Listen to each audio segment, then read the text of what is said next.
नमस्कार। तो कैसे आप लोग? और देखिए, कुछ दिन पहले हमने नेमार के बारे में बात करी थी कि नेमार कहाँ है, क्या चल रहा है नेमार का। तो देखिए, आज हम ऐसे एक और प्लेयर की बात करने वाले हैं जो कि मतलब अगर आप बोलेंगे कुछ साल पीछे जाएं तो इस प्लेयर का नाम ऐसा आया था ट्रेंड में बिकॉज ऑफ एक टूर्नामेंट की वजह से, जो था फीफा वर्ल्ड कप 2014। और भाई उसमें गोल्डन बॉय निकल के आया था जो कि मतलब छा गया था। अब देखिए, मैं एक और बात यहाँ पे आपको क्लियर कर दूं कि अक्सर क्या होता है ना कि जो एक टॉप प्लेयर होता है वो यूरोपियन लीग में खेलता है और अचानक से वो यंग एज में ही यूरोपियन लीग्स में न दिखे तो एक तरीके से हम उसको उसका डाउनफॉल कह सकते हैं, बिकॉज वो डिजर्व कुछ और करता है खेलना, but why he is not playing there. ये एक जानने की वजह होती है कि यार क्यों आखिर वहाँ पे नहीं खेल पा रहे प्लेयर जो कि एक टाइम पे उधर का टॉप प्लेयर रहा करता था। तो आज हम बात करने वाले हैं the golden boy James Rodriguez के बारे में। और क्यों गोल्डन बॉय? बिकॉज अगर आपने 2014 का वर्ल्ड कप फॉलो किया होगा तो आपको पता होगा कि ये उस टाइम गोल्डन बूट जीते थे और पूरे दुनिया में छा गए थे। एंड जो एक ह्यूज ट्रांसफ़र इनका हुआ था इन रियल मैड्रिड, वो तो कोई भूल नहीं सकता। अब देखिए, मैड्रिड में इन्होंने खेला, बायर्न में इन्होंने खेला, देन एवर्टन में इन्होंने खेला। तब तक मैं भी इनको बहुत ही पर्सनली फॉलो भी कर रहा था, लेकिन जो एवर्टन के बाद इन्होंने कतर में अल रयान वाला मूव लिया है,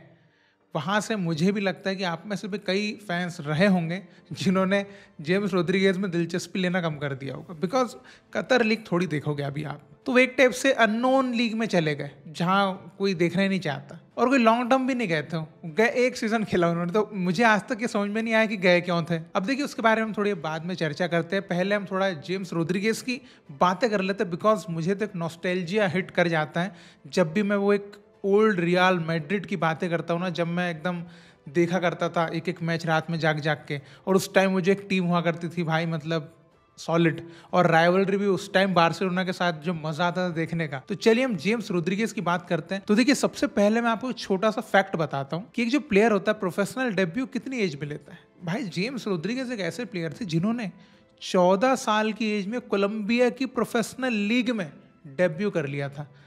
तो आप समझ जाइए कि टैलेंट तो भाई बचपन से था। 14 साल की एज में प्रोफेशनल डेब्यू, यहाँ हमारे कंट्री में तो 14 साल में कई प्लेयर्स खेलना चालू करते हैं। और भाई एक टाइम के one of the best young talents दुनिया के इनको कहा जाता था और उसको पूरी तरीके से प्रूव भी किया है इन्होंने। लेकिन अभी थोड़ा सा इनका नाम पता नहीं क्यों कम हो गया, क्योंकि यार एक तो अभी 32-33 साल की ऑलमोस्ट और ज़्यादा एज हुई नहीं है, लेकिन अभी भी एक टॉप लीग वाला जो होता है ना सिनारियो, वो कुछ दिख नहीं रहा है इनकी साइड से। तो फैंस अब थोड़ा इनको भूलते भी जा रहे हैं। अब थोड़ा इनकी क्वालिटीज़ की बात हम कर लेते हैं, बिकॉज जेम्स रोड्रिगेज की क्वालिटी ही तो उनकी भाई मेन हथियार, एक जो पावर स्ट्रेंथ बोलेंगे उसके ऊपर थोड़ी डिस्कस कर लेते हैं। अब देखिए, सबसे पहले तो रोड्रिगेज जो है भाई वो एक वैरायटी वाले प्लेयर थे। सेंट्रल मिड खिला दो, अटैकिंग मिड खिला दो, प्ले मेकर बना दो, विंगर बना दो, तो मतलब वैरायटी थी, आप आगे कहीं भी खिला सकते। बट अगर आप रोड्रिगेज का पर्सनल पूछें आपका क्या इंटरेस्ट है, आपको कौन सी पोजीशन फेवरेट लगती है, तो उनका मानना था कि भाई मैं अटैकिंग मिड खेल सकता हूँ बहुत अच्छा बिहाइंड द स्ट्राइकर। अब देखिए, एज अ मैड्रिड फैन मैंने तो उनको मैड्रिड में ही मोस्टली जो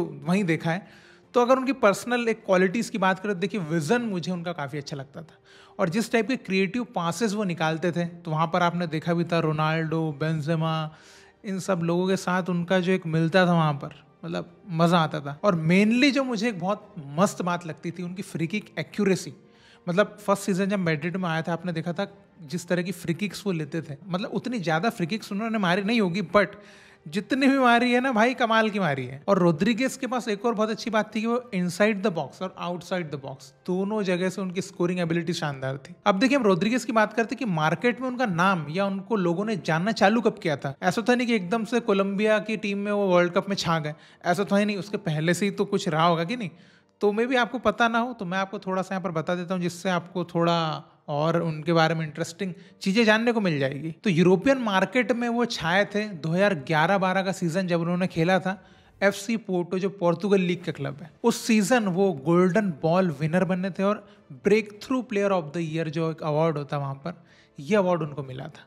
तो ये एक थोड़ा यंग प्लेयर, एक नया प्लेयर है ना, उसका एक आइडेंटिटी है कि भाई देख लो एक और नया प्लेयर आ गया मार्केट में, अब आप इसके ऊपर वॉच रखना चालू कर दो। और एक्चुअली में वॉच रखना उनके ऊपर चालू कर दिया गया था क्लब्स के द्वारा। 2012 में उनको मैनचेस्टर यूनाइटेड ने $30 मिलियन का ऑफर भी दिया था, बट पोर्टो ने उसको ठुकरा दिया था बिकॉज उनके हिसाब से भाई रोड्रिगेज की वैल्यू ज़्यादा थी, जो कि दी उनको एएस मोनाको जो लीग 1 का क्लब है। तो 2013 में मोनाको उनको खरीदता है 45 मिलियन में और वो लीग 1 में चले जाते हैं। देन आता है 2014 और उनके करियर का पीक पे ले जाने वाला टूर्नामेंट जो था फीफा वर्ल्ड कप, जिसमें कोलंबिया की टीम से खेलते हैं और आपको पता है भाई हर मैच में गोल मार रहे थे। और उसी दौरान उन्होंने एक इंटरव्यू में एक स्टेटमेंट दिया था कि उनकी लाइफ का एक ड्रीम क्लब अगर बोलें तो वह है रियल मैड्रिड। और रियल मैड्रिड ने ये देख लिया, बोले अब ये बंदा तो अपने पास आएगा बिकॉज इन्होंने स्टेटमेंट भी दे दिया है।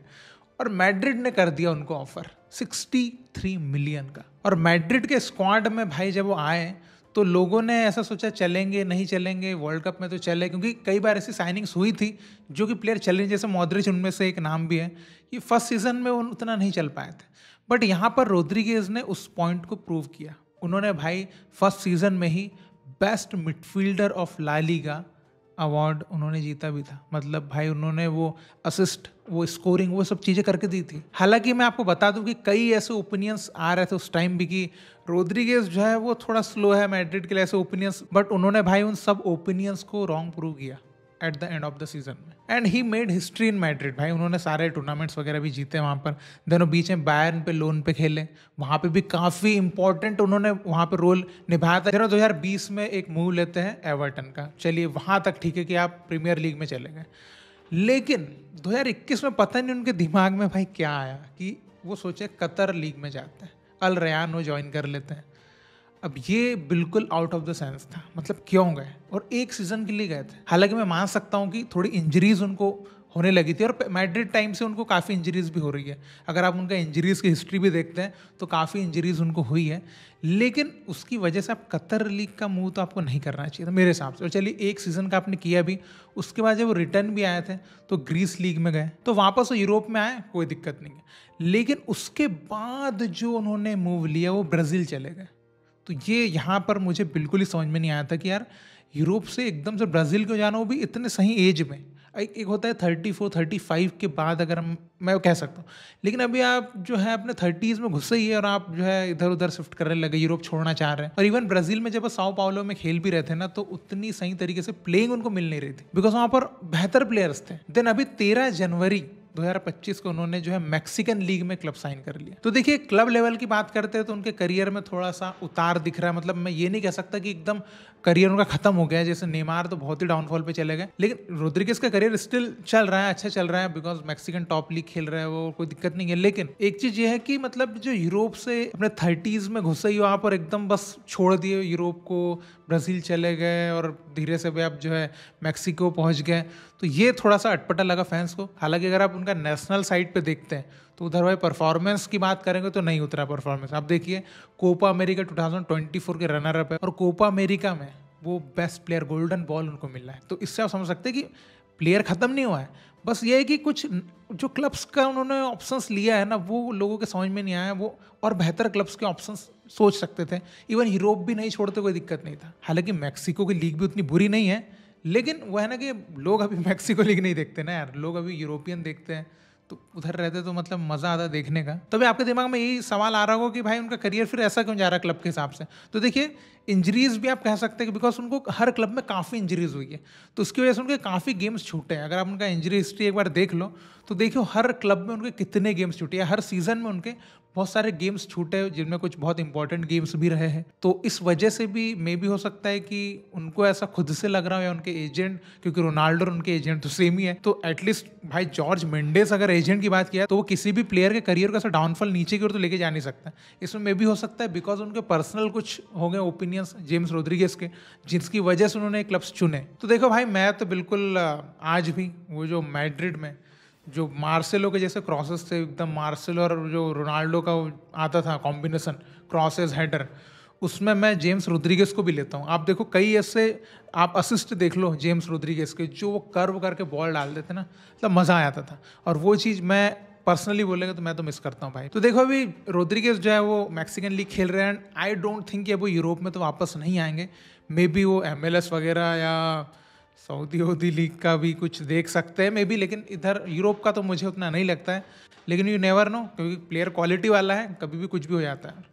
तो अभी आपके क्या टेक है भाई जेम्स रोड्रिगेज के ऊपर? आपको उनकी कौन सी क्वालिटीज पसंद है, आप जरूर बता सकते हैं कमेंट में लिख के। और क्या आप भी मेरी तरह जेम्स रोड्रिगेज को मिस करते हैं, ये भी आप बताइएगा ज़रूर। तो देखिए आगे भी हम ऐसे ही काफ़ी अच्छे अच्छे प्लेयर्स की बातें और फुटबॉल की काफ़ी अच्छी अच्छी बातें करते रहेंगे, तो आप जुड़े रहिएगा, सब्सक्राइब आप कर सकते हैं। एंड अगर आप पर्सनली कोई टॉपिक के ऊपर डिस्कशन चाहते हैं कि मैं इस बारे में बात करूं, तो आप कमेंट सेक्शन में बता सकते हैं, बिल्कुल हम उसके बारे में बात करेंगे और मज़ा आएगा बिल्कुल, क्योंकि फुटबॉल की बात करने में तो बिल्कुल हमें मज़ा ही आता है। तो आप जरूर बताइएगा जो भी आपके थॉट्स है, ओपिनियन, और जेम्स रोड्रिगेज के बारे में कुछ कहना चाहें वो भी बताइएगा। तो हम फिर मिलते हैं। जय हिंद।